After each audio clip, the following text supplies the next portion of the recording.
What's happening, everybody? Welcome in to Bets and Ball Games with Edwards and Greeson, sponsored by MyPerfectFranchise.net. I'm Brian. He's Jay. We're recording on Thursday, almost 3 p.m. Eastern, off 2 nights of action-packed college hoops. What's going on, Mr. Greeson? Not much. We're just in Chattanooga, Tennessee, getting ready for Snowmageddon. Oh yeah. Dude, man, when you go to the Food City or the Bilo or the Kroger or whatever else, and it's getting up on snow for Southern people, don't get in front of an old lady in front of like a pack of noodles or something, man. I mean, she'll stab you. I mean, it's yes, ma'am. Can I help you? Beat it, whippersnapper. I mean, it's a dog eat dog world in aisle 3 over there at the Food City at the bottom of Signal Mountain. No Publixes in your neck of the woods? We got a Publix. Okay.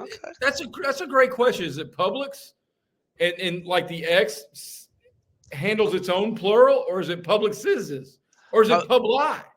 Publi. Like die, as in roll the die. Yeah. Or dice. I don't know. I don't know the plural of Publix. Yeah, I don't either. Publix as. Did I say that initially? Yeah, you did. You Publix okay, good. Good. All right, good, bad, and ugly. Jay's going first with the good. Go ahead, brother.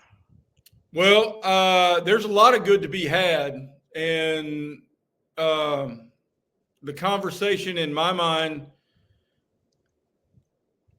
I wrestle with a whole lot of the good to be had, but I'm going to go with Mississippi State. And I think, honestly, a lot of people around the country are probably looking up and going, why are they 14? Well, they're showing why they're 14. They're 2-0 in the league. And, brother, this is going to be a familiar refrain for the next 6+ weeks as we do this show. But road wins in this league are gold. Do not ever. 1 point, 1,000 points.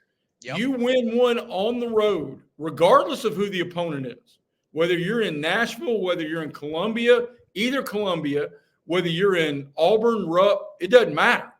Any road win is a good win. And Mississippi State starting 2-0, that's a bona fide tournament team that nobody wants to see. Well, I just pulled up the net rankings, and literally every road win in the top 70 is a quad 1 win, and LSU, I guess, dropped from 68 to 71 today. Or did they play? Was that last night or 2 nights ago? Whatever the case, LSU is 71. So 15 road wins in the SEC are quad 1 wins, and LSU for now would be a quad 2, but barely. And if LSU picks up an SEC win this weekend, which we'll get to, trying to remember. Oh, they're at Ole Miss. Probably not. But so what Jay is saying is quite literally correct with that lone exception. All right, my good is going to be the Gators.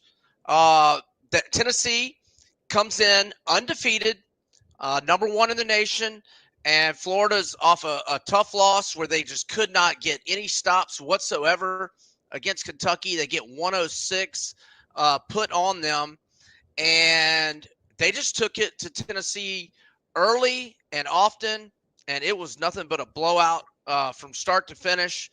And I know you're going to tackle this later on, and I'm concentrating on the good, but it had to be unnerving for Tennessee fans to see such an offensive drought, because they know that's what has been their undoing in March so often during Rick Barnes, what has otherwise been a spectacular tenure. But except for some March failures, although Elite 8 last year. So Elijah Martin, 18 points. Condon, double-double, 12 and 12, 4 assists, no turnovers, 2 block shots. Chin Yelu, 5 offensive boards, 15 total. He's a monster. Before we go to your bad, how about my guy Chin Yelu on the boards, man? He's a monster. And then I was watching A&M last night, and I heard them say that A&M is actually the number 1 offensive rebounding team in the country, which surprised me. I thought it was us, but I'm looking at it on KenPom, and it is A&M. But, man, Florida can get some offensive boards. Actually, Florida's third in offensive rebounds at Ken Pom. Lot to unpack here because Tuesday night was so shocking in a whole lot of ways. And I'll say this, and you talked about Florida not getting stops. They win in RUP if they're just above average shooting free throws. Would they finish like 22 of 37 or something?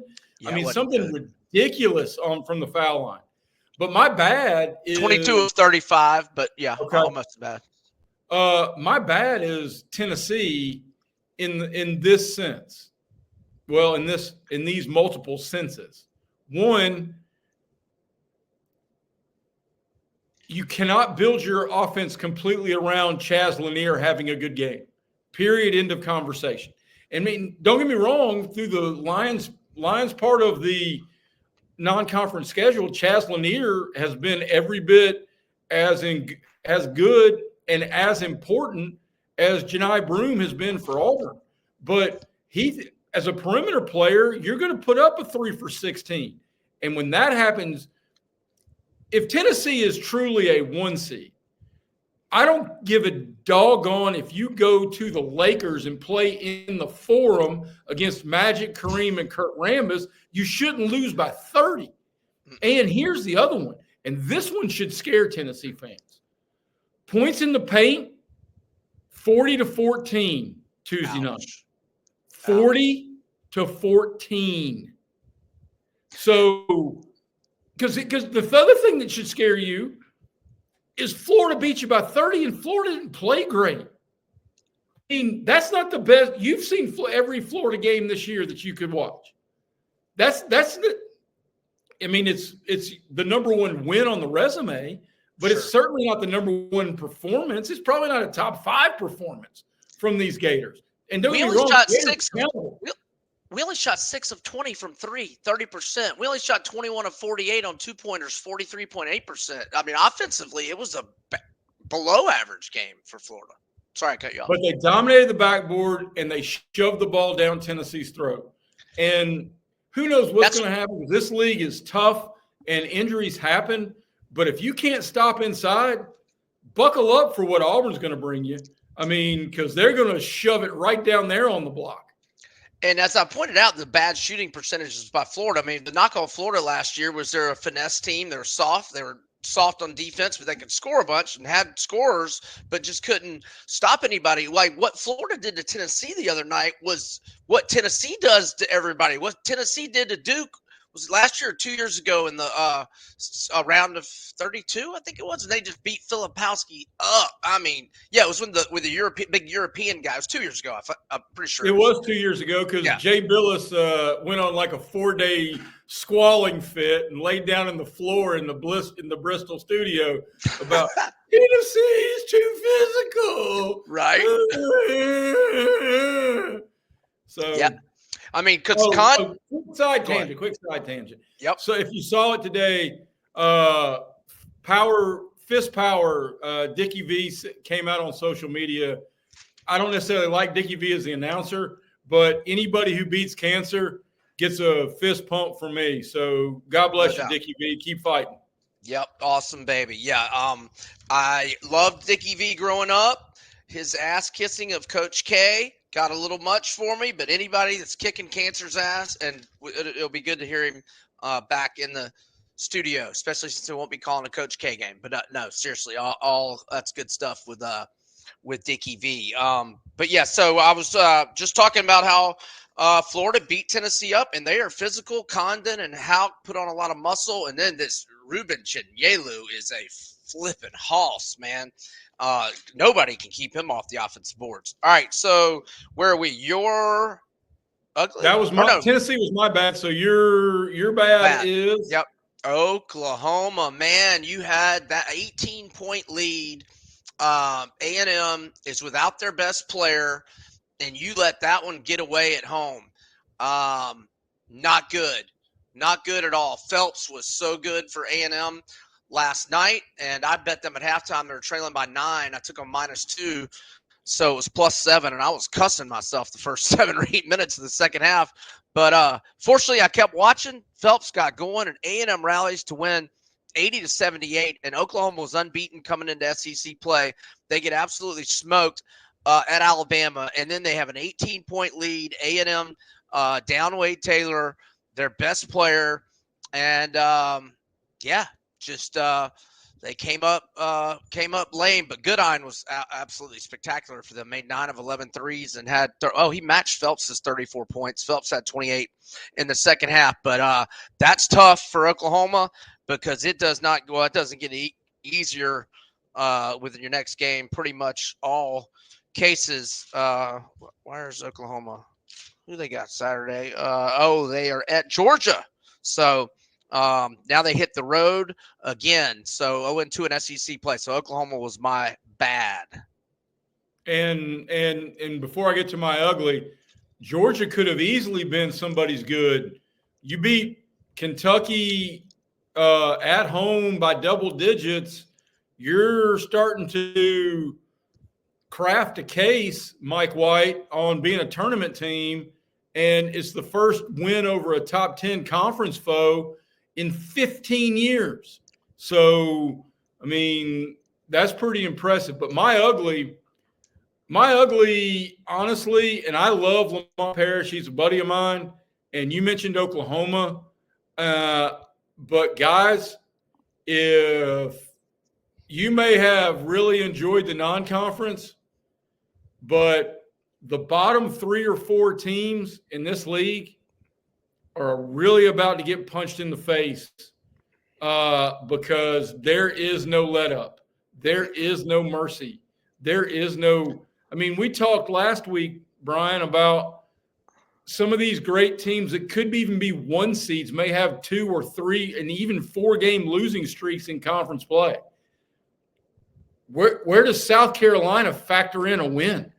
Where does LSU factor in a win? I mean, what are you penciling in where you think, okay, I feel good about this one? Right. I don't know how many there are that they're going to feel very good about. I mean, I'm looking at LSU's schedule coming up. I mean, 4 of the next 5 are against teams in the top 24, 3 in the top 14, and 2 in the top 8. So LSU gets South Carolina at home on February 18th. But point well taken. And my ugly is LSU because 0-2 start to SEC play. They lose 80-72 at home to Vandy, and then they get beat up at Missouri. That was 2 nights ago, 83-67. And so now, we're in year 3 for Matt McMahon. Now, obviously, it was a rebuild off the Will Wade. Were they on probation that first year? Not that it mattered because they didn't go to the tournament or weren't even close to going to the tournament. But I mean, it's year 3 for Mr. McMahon, and I mean, we've seen improvement in SEC play, non-conference play because they were 11-2. Look at the top 100 wins. They won at K-State. They're only 91 in Ken Palm. They beat UCF on a neutral. UCF 78. They did beat FSU, which is 60. So I mean, but like getting back to your point, I mean, wins are going to be very hard to come by, and you got to wonder if maybe his seat starts getting warm. It may be getting warm depending on how things go, but it is early. But the ugly is LSU's bad start, and it's year 3. It's time to make things happen, and it's not going to be an easy year for Matt McMahon to make things happen. All right, that's the good, bad, and ugly. Let's jump into Saturday's action, unless you had somewhere you wanted to go before that, Mr. Greeson. Well, before we get into Saturday's action, do we want to kick around? I mean, where do we want to put Texas playing Friday night? Yeah, let's go ahead and do that now, right? Yeah, I mean, because honestly, there's a real chance, big picture here, Texas-Ohio State is already as good a matchup that does not include, I don't know, Nick Saban in Alabama that the TV broadcast partners could ever hope for. Now you add in the snowmageddon that's going to sweep half the country. I mean, they've already called school here in Chattanooga, Tennessee. So tomorrow is a snow day for everybody in a whole big part of the country. Right. Friday night may be like NFL playoff TV numbers with Texas, Ohio State. But is the game going to be good? I mean, I hope it's going to be good. I cannot see a way to pick against Ohio State right now. I can't. Yeah, I'm not going to do it. I'm going to play the total. But first off, we got BetOnline has got Ohio State -6 to Texas, but it's half juice, -105, total 53. If you like the Longhorns on the money line, looks like BetOnline's +199 is about the best thing that you're going to get. There is a 52.5 on the total at the Westgate Superbook. Jay Cornegay and his crew. So I am going to do two plays, Jay. I am going to do over 53, with my thinking being Ohio State has had back-to-back overs, combined scores of 59 and 62 since getting shut down by Michigan. They have, I think Ryan Day has made it in his mind, if I'm going to get fired, I'm going to get fired force-feeding Jeremiah Smith, kind of like Brock Bowers with Georgia last year. And it's been a good idea by Ryan Day and Chip Kelly because he has gone off 13 catches, 290 yards, and 4 touchdowns in the last 2 games. And let's be honest, Ohio State was in clock-chewing conservative mode pretty much the entire second half against Oregon last week. And Howard has played good. I still don't know. Let's have a quick combo on this. Who's got the quarterback advantage in this game? I think the best NFL quarterback's holding the clipboard for Texas. Right, Arch? So, I mean, I don't know, man. Quinn Ewers is it's hard for me to come up with a more Dr. Jekyll, Mr. Ewers quarterback dynamic because sometimes he looks like he could be the number 1 overall pick. And then sometimes he looks like Peyton flipping Thorne. So, yes. I mean, I try to do trustworthy things. And on who do I trust more?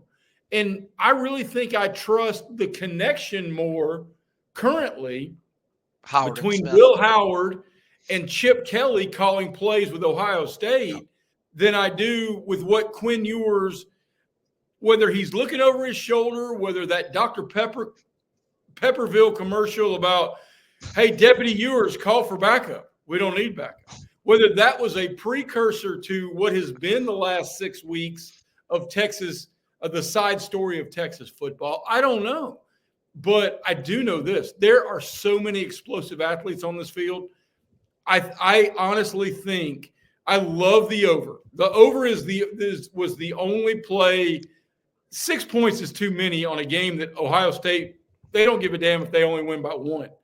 I mean, so especially if it goes to overtime. But the over is my favorite play on the board, especially with this one.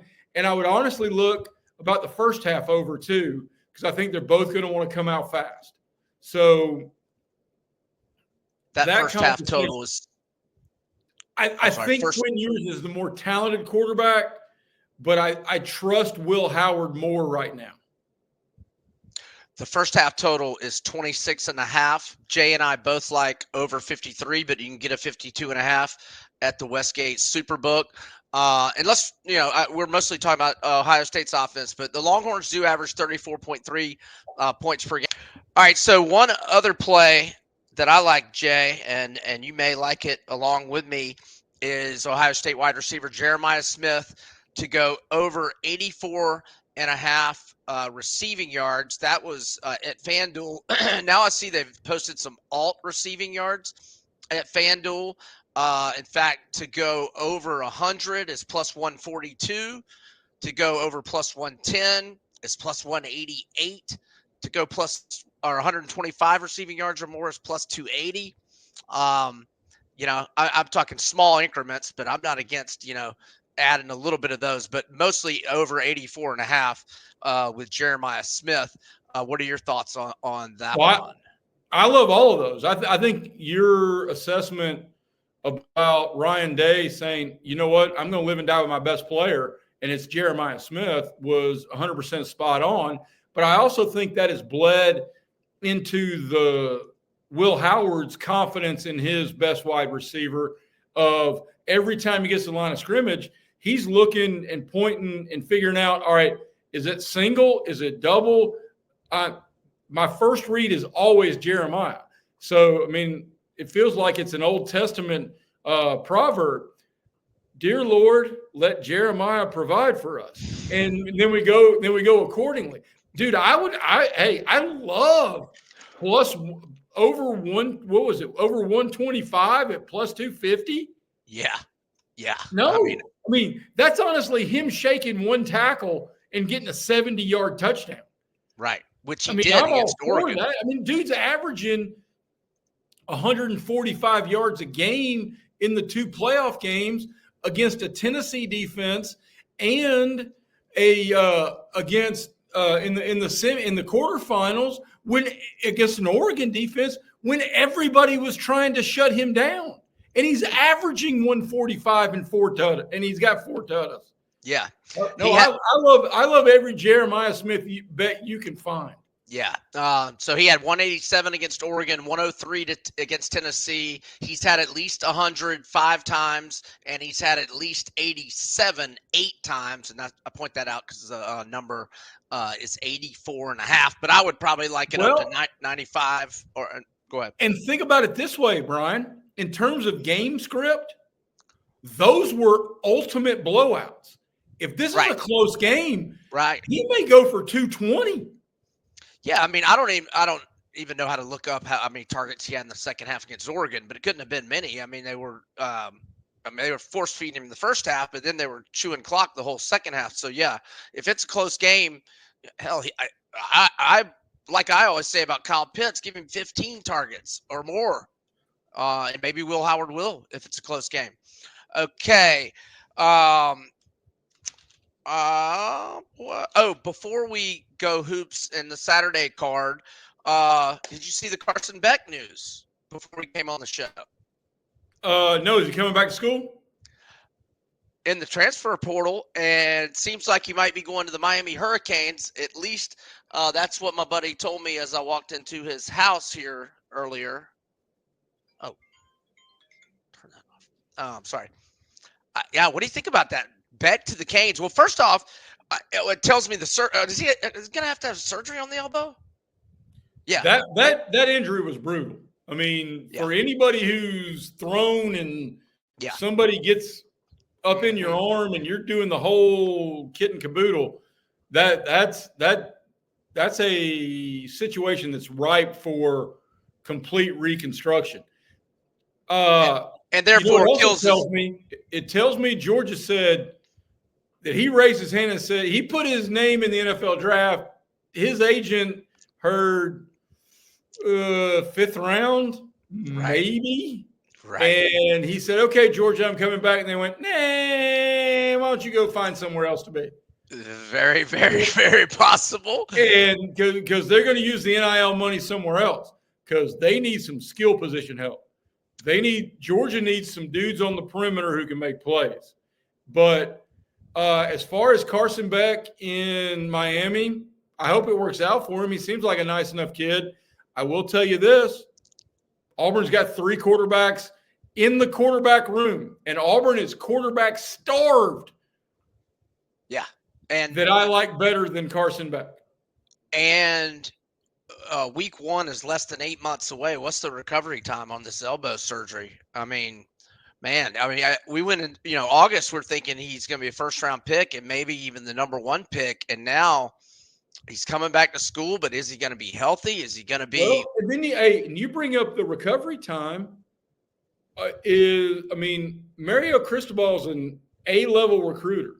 He's a C-level head coach, and I don't. Ooh, you're generous with that C, dog. Well, I mean, You have to count the A in recruiting. You have to. Oh, sure. But, Okay. Yeah. but if they're going to overhaul the offense, because Carson Beck, as sure as hell, ain't Cam Ward, so they're going to have to retool the offense and go a different direction, and he may not be on the field till June. Right. That's a recipe for disaster. Yeah. No, Miami's going to have multiple quarterbacks for sure. No doubt about it. All right. So before we get into the SEC, let's take a little break, and we're going to talk about my perfect franchise. Are you an experienced entrepreneur looking to diversify? You're looking to bet on yourself, an employee that's tired of answering to the man? If so, let me tell you about our guy, Andy Ludecke, and his business, myperfectfranchise.net. Andy had it with corporate America. He was married with a kid and another kid on the way. He wanted to start his own business. He did just that. Now he's got multiple businesses, and he can help you do the same thing. Here's how it works. You go to Andy's website, myperfectfranchise.net. You're going to set up an intro call, a 1-hour consultation, and it's 100% free. You're going to tell Andy about your passions, your skills, your goals, the time and money you have to invest in this endeavor. And then Andy's going to figure out for you what business fits your DNA. He registers you with potential franchises. He's going to find the best franchise that suits the vision and corporate culture you want. And before you know it, you're going to be on your way, and Andy will have you making greenbacks galore. So what are you waiting for? Reach out to our guy, Andy Ludecke, at myperfectfranchise.net, or call him at 404-973-9901. All right, let's look at the Saturday slate and SEC play. Let's start with Auburn at South Carolina, 1 p.m. Eastern on the SEC Network. Auburn has beaten South Carolina 8 in a row, 7-1 against the spread. In those last 8 head-to-head meetings between the Gamecocks and the Tigers, the over is hit at a 6-1 clip in the last 7 head-to-head meetings. And Auburn off a non-cover at Texas, as their lines have been getting a little high. 3 straight non-covers, came up short of the cover by 2 against Missouri, and at Texas they were up by double digits basically. How long? Most of the game, right? Double digits for most of the game, and as high as 20. And same with Missouri. I mean, I think Missouri outscored them like 10-2 over the last 2.5 minutes to figure out a way to cover. So, I mean, you and I were high on Auburn last week on the Saturday SEC opener. We were high on Tennessee and got the cover there. We were also high on who was it? Alabama that got the cover. So, I mean, I was high on Vandy, and they covered for me. Yep. But there's no way. One of the things, I mean, in kind of a Jaden Daniels way, I've made a lot of money betting Auburn's team over of late. So I'm riding, and I know there's no way for us to say it right now. Well, we can go off Kim. Well, we can go off what Ken Palm has, which isn't always right there, but it's usually within 1.5 or 2. So give me a guess on what you are thinking. Well, then I'll say this number's probably, especially if they just lost Alabama by 20 at home, this number's probably Auburn is a 13-point road favorite, and Ken Palm puts them at 83, 84. It's a 15-point favorite, but they do put them at 83 to 68. So I wrote down 15, and so my number was right on, and Jay was just a little off. But I mean, that sounds like Jay might not be laying 15 on the road and might be going team total. But I think that team total might be a little higher. So we'll see. Could be. Auburn's about to get the Vegas treatment that everybody wants to bet on Auburn because they're fun to watch. Overvalue, yeah. Yep. So, I mean, you're about to have to turn the dial even as an Auburn graduate, you're about to have to turn the page to, are you looking to make money or are you looking to bet on teams you want to enjoy following? And if you're looking to make money, I think Auburn's probably going to be a fade for the foreseeable future because they're just going to win games, especially when they're laying 15 on the road. I mean, you're laying double digits on the road. They don't care about covering that number. No, they're just going to make a couple of free throws and then get out of there and be content winning 81-71, and then everybody's happy. Yeah. So if the line's 15, it's going to be a pass for me. I'm not back in South Carolina right now until I see a little more. I'm playing Auburn's team over until they buck me, though. Right. Yeah. I'm riding them like Jaden Daniels at this point. Yes. Yeah. I don't know that I would do high 80s though. I don't know that I would do upper 80s. Well, I wouldn't do high 80s in this sense, not to betray Auburn like I did Army late in the regular season. Yeah, you did betray it. Stab him in the back. Stab him in the back. I mean, you're like all over Tulane and Army kills them. But the game script, if Auburn's a 16-point favorite and their over-unders in the high 80s, I mean, in blowouts, you're not going to get any extra free throws in the last minute. No, you're not getting any extra free throws. No. Bruce Pearl's going to put in all the white guys who couldn't guard me. I mean, it becomes, and those guys dribble the clock out. You're not going to get anything out of the last 2.5 minutes. I mean, so you have to understand game script. Yes, absolutely. So, all right, Vanderbilt at Missouri, 3:30 Eastern.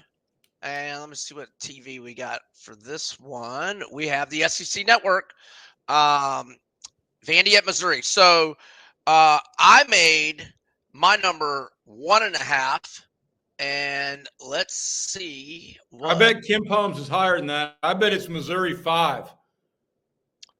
You are correct that it's higher. It is 4, and it's a total of 160. They've got it 82-78. For the Tigers. Now, Missouri's big, brother. Missouri is big. Yeah, they are. They are. They certainly are. Did Edward? I know Edwards got a little dinged up last Saturday. He played the other night, didn't he? Let's see. He only played 11 minutes. Okay. So, Vandy's top scorer, he got bageled as well. So, he's not 100% healthy. Am I reading that right? Is that the minutes played? Okay. Yeah. So he went scoreless. It looks like he had scored double figures every game all year, and he went scoreless against Mississippi State. So that makes me not want to take Vandy until I know Jason Edwards' health situation. Which I could. Well, then I'm in the exact opposite boat.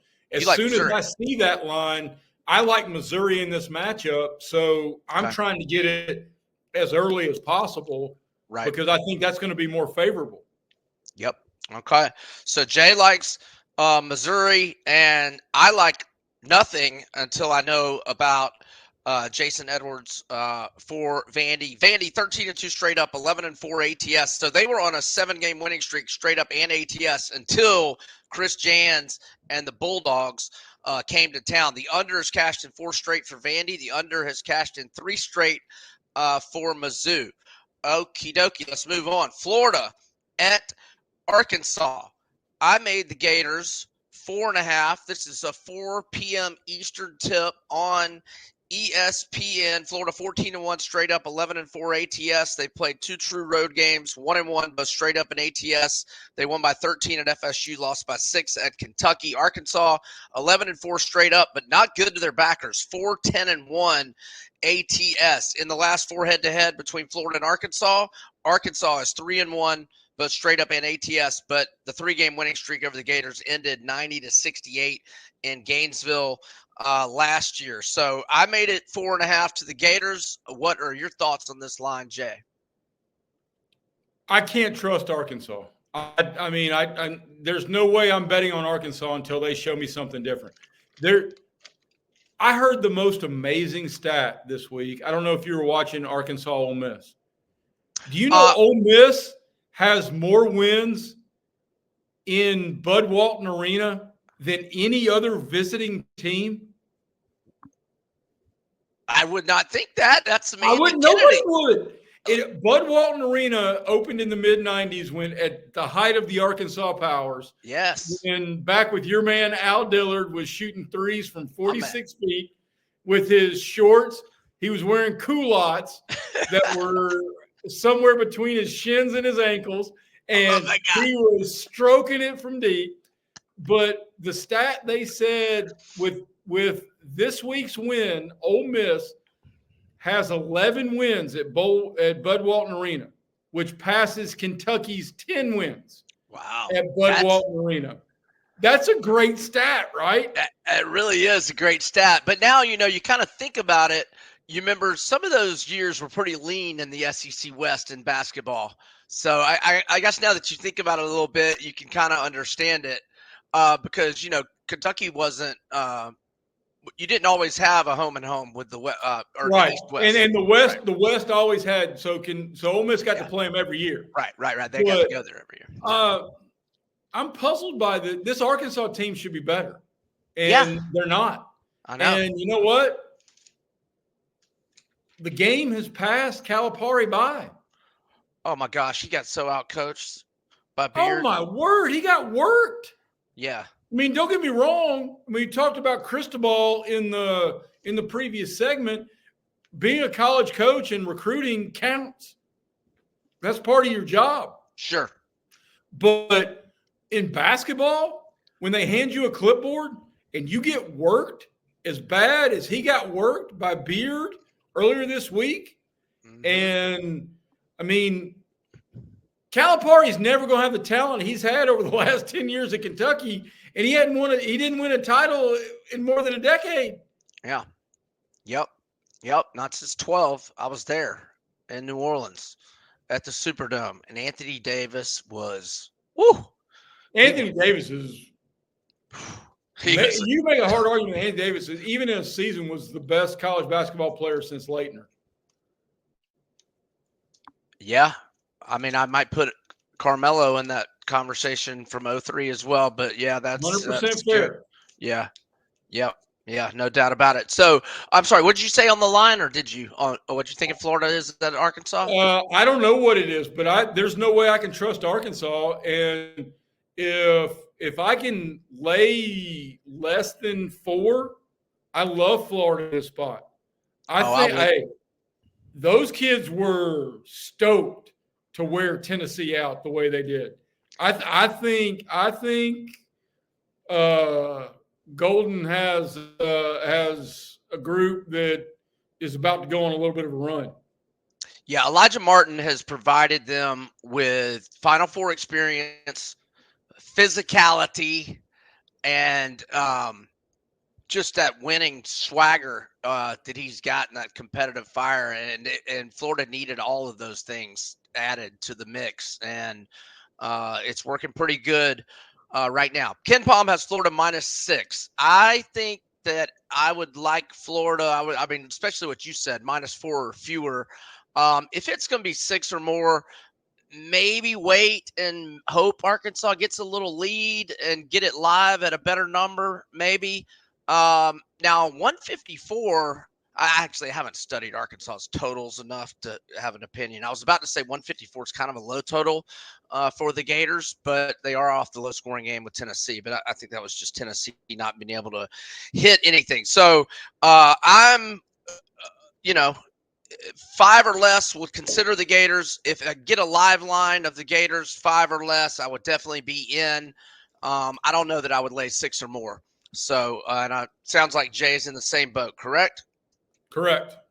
All right, let's go to Tennessee in bounce back mode for the first time this year at Texas, 6 o'clock Eastern, and that game will be on ESPN. And Tennessee now 14-1 straight up, 9-5-1 ATS off a 73-43 loss to Florida. They're in a 2-4-1 ATS slump. I made the Vols -5.5. And at Ken Palm, you want to take a guess on this one? 8. Ken Palm has 4, 69-65. So that'd be a total of 134. I would be a lean to the Vols at -4. Yes, me too. Bigly.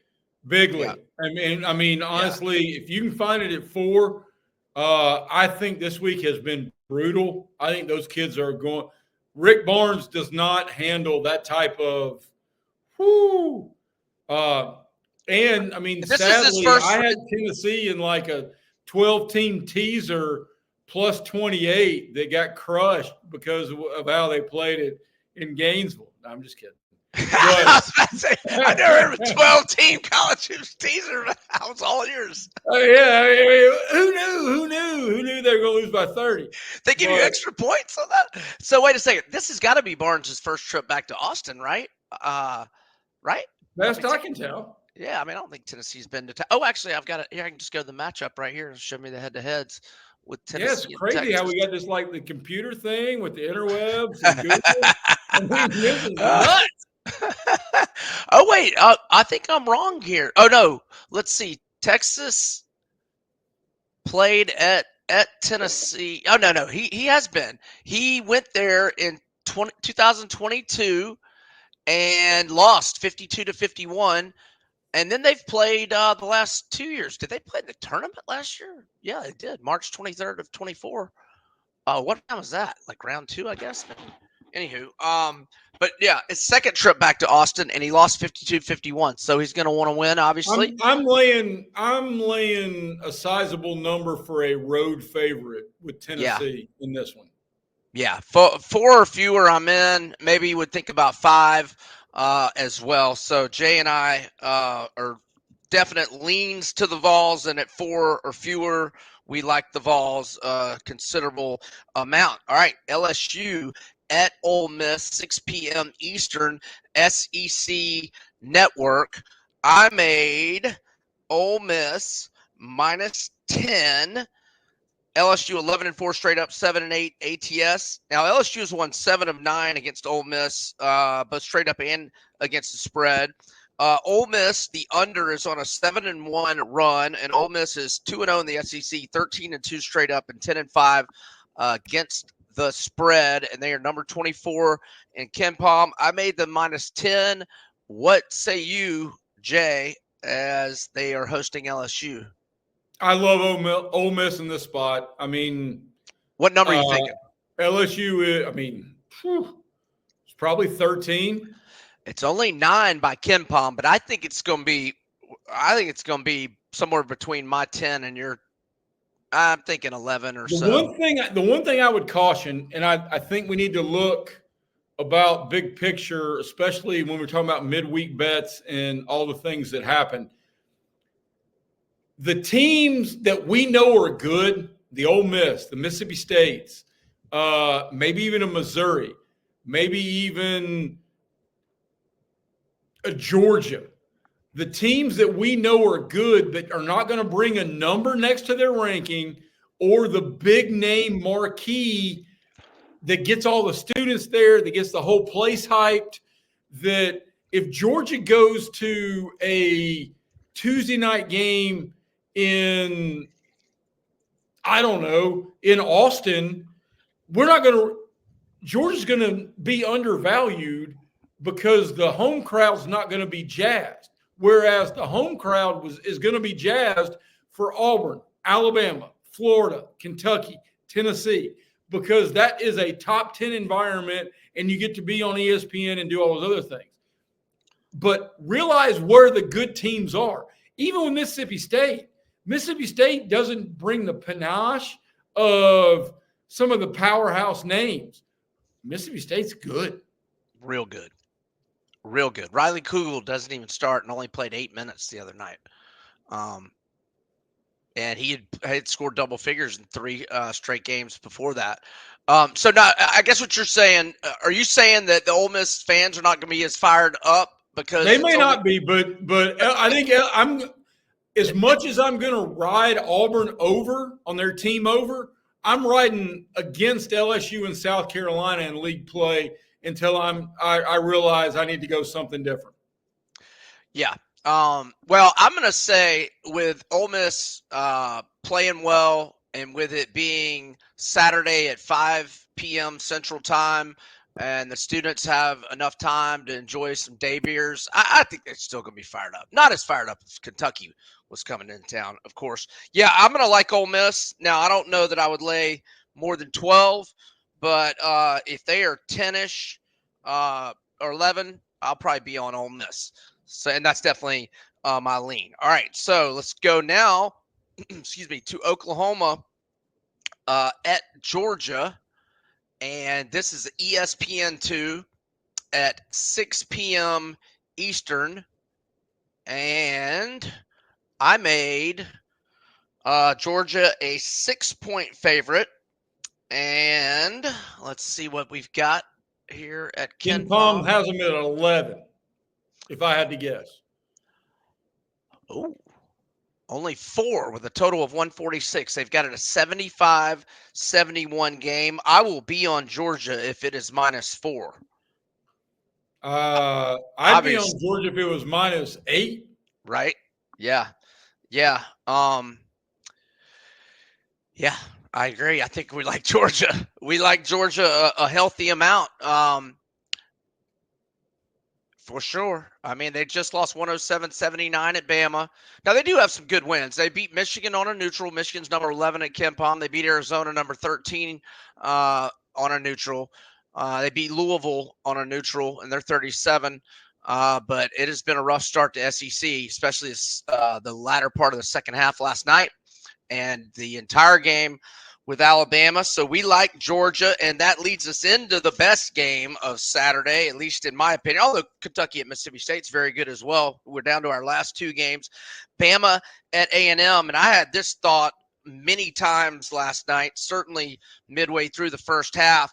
And I think we might have talked about it on a show a month or so ago, that Alabama fans did not need to fret at all. Had a couple of non-conference losses against high-quality teams. Nate Oates, he schedules extremely well, and I'm pretty sure I said, don't worry, this team's going to be rounding into form. And, they have a lot of new players, a lot of new pieces, and they are rounding into form. And, I mean, I don't really have anything bad to say about South Carolina last night. Alabama just showed they're a lot better, and they are starting to roll right now. Oh, I completely agree. I think I can make a hard argument, and it sounds like even though you are a Gator homer behind Auburn, I would probably rank Alabama number 2 in the power rankings of this league, and then Florida 3 and Tennessee 4. Well, let me ask you this. I would rank Auburn number 1 and Alabama number 2 nationally. Who would you I rank would number? too. Okay. No, Yeah, no, I've said Auburn should be number 1 for months. I sure. mean, well, not months, certainly weeks, because their non-conference resume is staggeringly good. Yeah. And they're not going to lose at home. I mean, that place is, whoo. But in terms of Alabama, Texas A&M, I'm not betting against Alabama. I'm not. I mean, I know that's going to be a crazy environment. Hey, Buzz does a great job. He's got a bunch of athletes and a bunch of dudes, but Nate Oates has a team that he has crafted in his exact image. They are not only going to be a tough team to beat in the regular season, they're going to be a brutally tough out in the tournament. Okay, so a couple things to tackle here. I made Alabama a 4-point favorite if Wade Taylor is out. Wade Taylor is arguably A&M's best player in 13 games this year. He's averaging 15.7 points, 4.8 assists, 3.3 rebounds, 1.3 steals per game, 90% free throw shooter. He has a 63-27 assist to turnover ratio. He is, debatably their best player, and he did not play at Oklahoma last night, but he was on the sidelines encouraging his teammates. Didn't look like he was limping around. I forget what they said the injury was. But anyhow, if he plays, or I'm sorry, if he's out, I've got Bama -4. If he's in, I have Bama -1.5. I'm not saying you got to do two different lines, but in general, what are you thinking on the line here? If I can get Bama -4, I'm all over it. And I hate how much I am siding to road favorites, Right. but I mean, I think the upper crust of the league is clearly defined. I really do. And then I'm happy to, in the middle of the road, lay double digits with home favorites, Georgia over Oklahoma, for example. So, I mean, it's impossible to say Thursday afternoon at 3:50 which way to go because we don't know the exact number, but I'm comfortable laying single digits, especially under 6, with some road favorites in hostile environments. And I'm also real happy for like Ole Miss to lay double digits to an LSU. Yeah. Well, listen to this. Ken Palm has got Texas A&M winning 80-79 and it being -1. I do not think that'll be the line. I think Alabama. Well, it all depends on Taylor's status as well, but I think Alabama will undoubtedly be a favorite in this game, especially if Taylor is out. And I will be looking to play Alabama at -4 or fewer, especially if Taylor's out.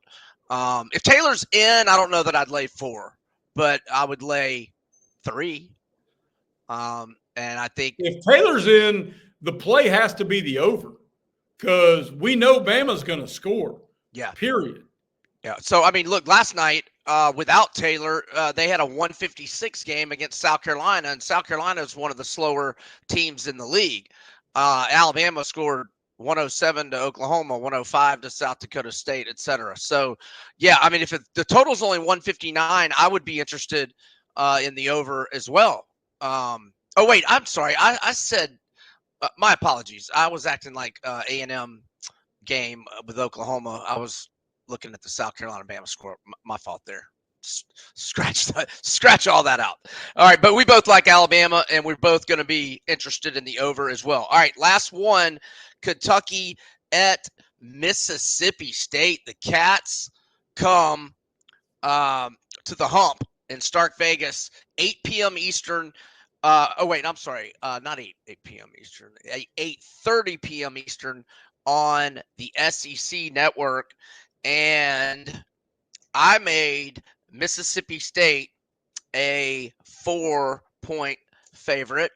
And you want to take a stab at it, or do you want me to just go ahead and say what Ken Palm's got? Well, I think Ken Palm's probably going to be real close to you, but I also think the line's going to be very better friendly towards Kentucky. I mean, so if Ken Palm probably has Mississippi State by 3. Ken Palm has Mississippi State by 5, but you're thinking Kentucky public money. You're thinking Yes. It's probably going to be more 3-ish at the open or somewhere in there. 3-ish, if not lower, if not trying to get the casual better to follow. Oh, Kentucky is way better than Mississippi State because Kentucky is Kentucky. I love Mississippi State in this spot. I think that's going to be a madhouse. I think Mississippi State's got the best player on the floor in Josh Hubbard. I think they are physical to a place that Kentucky can't answer. This may be my best bet on the board over the Saturday weekend because I think it's not going to be much more than Mississippi State laying 2, and I think they win this game rather comfortably. I agree. I like Mississippi State in this game. I just like this Mississippi State team. They look dangerous. Hard not to. Yeah, Chris Jans is a heck of a coach. What a hire that was. That was a heck of a hire after he won a game in the tournament at New Mexico State. I just noticed that out of my corner of my eye with A&M. 1, 2, 3, 4, 5, 6. They have won 7 in a row against the spread, and they're on a 9-game winning streak, which I don't think I actually realized. All right, so we like Mississippi State. We like Bama. We might like the Bama A&M over. We like Georgia. We like Ole Miss. We might like Tennessee if the number's right. Or you do like Tennessee, correct? I do like Tennessee, and I like the Auburn over. Auburn Yes. team over. Total, yeah. And depending on what number we get, we may like the Gators. We definitely lean the Gators. He likes Missouri. Correct me if I'm wrong. And I don't want to bet that game until I know Edwards' status for Vandy. So there we go. There's Saturday's action. So let's wrap this up with some NFL picks. And I love my NFL picks this weekend. Jay, you want me to start? No, I want you to go because I feel like I'm probably going to mirror your picks because you and I both are card carrying members of the Jaden Daniels fan club. Yes, indeed. But let's start with the Chargers because that's the first game on Saturday. Big fan of the Chargers.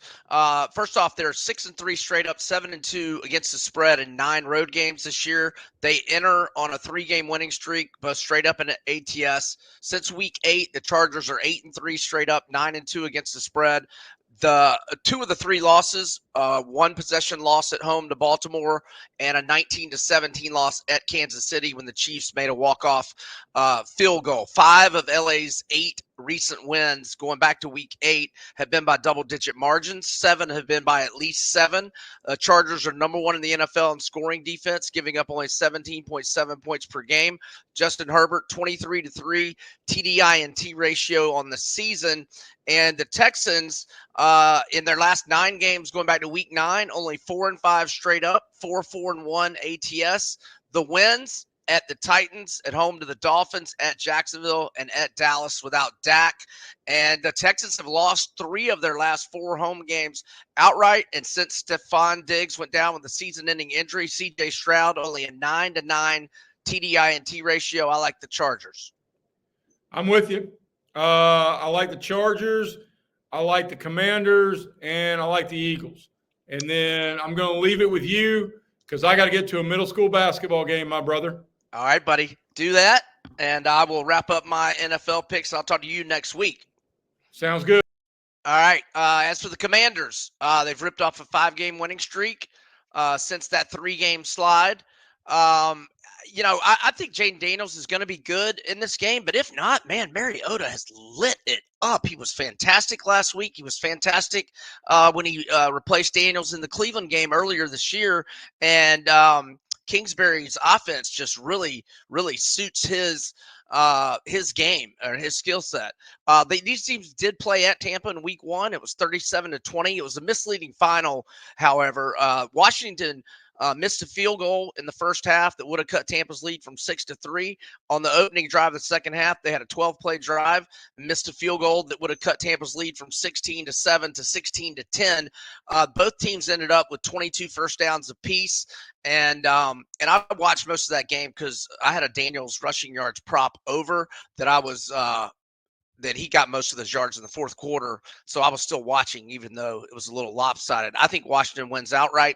Give me the Commanders +3. As for Baltimore, I'm down for anything Baltimore, like first quarter, first half, team total. Well, team total first half over if it's 13.5 or 14. If it's 14.5, pass. But my favorite play on this game is Baltimore's team total over 26.5 at home to Pittsburgh. Baltimore in its last 4 games has scored 35, 31, 34, and 35. And in the Ravens' last 15 games, they've scored at least 28 12 times, and they've scored at least 30 11 times. And they just scored 34 on Pittsburgh in a 34-17 home win on December 21st. And we know Pittsburgh has a good defense, but the offense has not been giving it much support lately. And the defense is gassed out a little bit here down the stretch. In 3 of the Steelers' last 4 games, they've given up 29, 34, and 27. So Ravens team total over 26.5 for me. Also, give me the Ravens -6 in the first half. And then I'm not against them -9.5 or 10 for the game, but I'm as far as the Ravens for the game, I'm going to put them in a money line parlay with the Eagles and the Bills. And depending on the prices you get, the payout should be a small plus in the +105, hopefully to +110 range. So in review, I like the Chargers. That and the Ravens team total over 26.5 are probably my favorite ones. But also on the Ravens -6 in the first half, also on that money line parlay, and also on Washington +3. All right, For Jay Greeson, I am Brian Edwards. This has been Bets and Ball Games with Edwards and Greeson, sponsored by MyPerfectFranchise.net. We will talk to you next week. Over and out, and good luck with your wagers.